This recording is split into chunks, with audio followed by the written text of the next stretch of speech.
અરે રે તું શું ઉપાધિ કરેસ? આ દિવાળી નો આવી એક તો કાંઈ નહીં, આવતી દિવાળી તો આપણે બે સાથે જ કરશું. અરે બહુ મજા આવશે.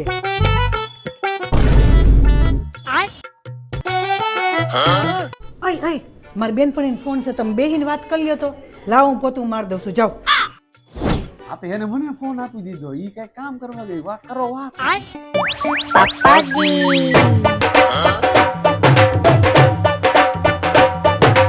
લેવો માથે બાંધીને કેમ કામ કરે? મમ્મી માથું બહુ દુખે છે, તબિયતય સારી નથી અને ચક્કરય આવે છે હવારના. પણ આરામ કરીને કામ તો આખી જિંદગી કરવું જ છે.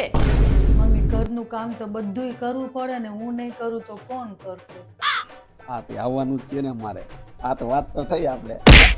ઓલીને મજા નથી તો માથે બાંધીને કામ કરે છે અને તું ફોનમાં ગપાટા મારેસ.